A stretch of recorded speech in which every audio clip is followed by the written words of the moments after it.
human beings are created by God in innate godness and freedom. In response of this condition, God has taken on human nature in Christ. The story made was a good man is hard to find. The summary of the story was: family is traveling to Tennessee. They make a stop at a restaurant. They hear that the misfit, a murder, is on the loose. Upon leaving the restaurant, the family runs into the misfit. He is trying to steal the car and kills them one by one. Religious, why, in what ways? Religious doesn't play in the story till the end, when the misfit shoots Bailey and John Wesley. She exchanges words with misfit. She asks misfit to pray, but she doesn't ask him to save her daughter-in-laws or Joan Star. She definitely asks to save her son. Religious continues.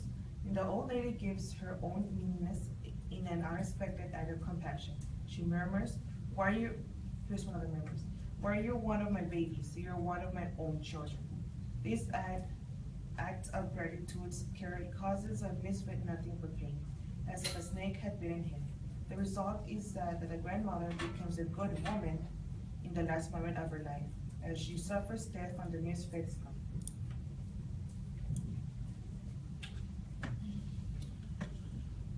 Okay, now as she mentioned, that O'Connor does like to use a religious aspect in a lot of her stories. Actually, there was a couple that I read that all had some sort of religious point of view, and all of you do remember how that Good Man Hard to Find, that it did have a religious point of view into it. Now this one that we chose, Why Do the Heathen Rage? Bear with me, this is a lot of information to give you. A brief summary of the story real quick is that a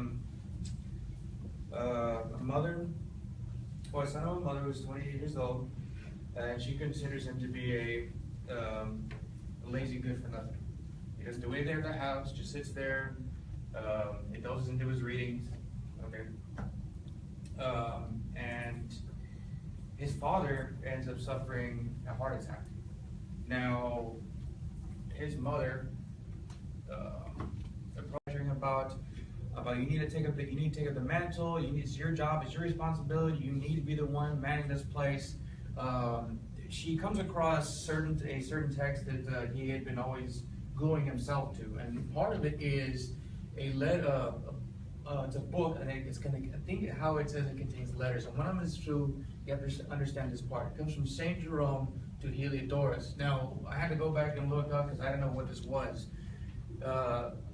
Briefly, the letter from Saint Jerome to Heliodorus says, Saint Jerome is obviously saint, meaning that he's obviously a position and title of the church. Now, Heliodorus is a soldier, okay? Now, he commands, does everything, spends the time out there fighting, killing, and all sorts of business. Now, towards the end, what really grasps her attention in the passage that he'd always been dueling himself into and reading was that love should be full of anger. The sentence repeats with her, and she thought, well, that's me. She's always furious all the time, and technically she was, because she'd always be giving her son such a hard time. Lazy good for nothing. Okay, now this is where it got a little tricky for me. This was quite a bit of a quote, and you need to hear this in order to understand the whole religious aspect of it. Like I just said, O'Connor does take a certain religious aspect of one story. She pulls up another one in this one. Now, tie them together for you, of course. Love should be full of anger. It began, and she thought, well, mine is. She was furious all the time, and she admitted that, and went on. Since you have already spun my request, perhaps you will listen to my daughter. This is the part. What business have you in my father's house? This is a quote from what her son was reading from, a religious views, I'm guessing so. And where it says, what business have you in father's house? This actually also interprets to the way she would tell him, what business do you have here? Now, how this translates to Saint Jerome and Heliodorus was that Heliodorus was a soldier, okay? He has no business in being there inside of a church. He's more of a killer. Okay. Let me see. What is he at his house? Oh, you infeminate soldier, meaning basically you're a sissy girl. Okay. Where are the ramparts and trenches? Where is the winter spent in front of our general's marches, fully armed, and coming amid to the clouds to conquer the whole world? Out of the mouth of the kings emerges a double-edged sword. Basically, he tells her that she's a rare woman of her time. She's very strong, and I guess more capable of doing. Him, on the other hand, she perceives him to be something of a. She says in there she thinks that he's going to be something of an artist, possibly a philosopher. But in the end, she finds out that that's not really what he's been doing in all his readings.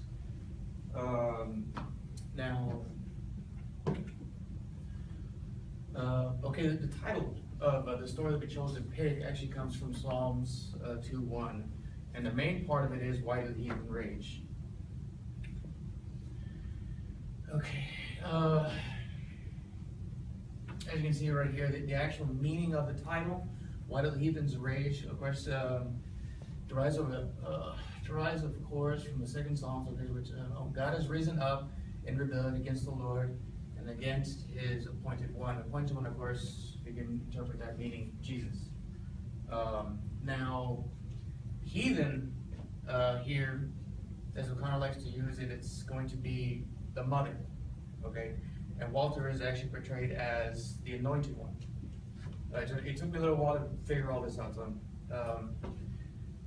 let's see, Walter is what I find this next. Okay, now, after his mother ends up badgering about you need to take up the mantle. It's your job. It's your responsibility. You need to be the one manning this place. She comes across a certain text that he had been always gluing himself to, and part of it is a letter. It's a book, and I think how it says it contains letters. And one of them is through. You have to understand this part. It comes from Saint Jerome to Heliodorus. Now, I had to go back and look up because I didn't know what this was. Briefly, the letter from Saint Jerome to Heliodorus says, Saint Jerome is obviously saint, meaning that he's obviously positioned and title in the church.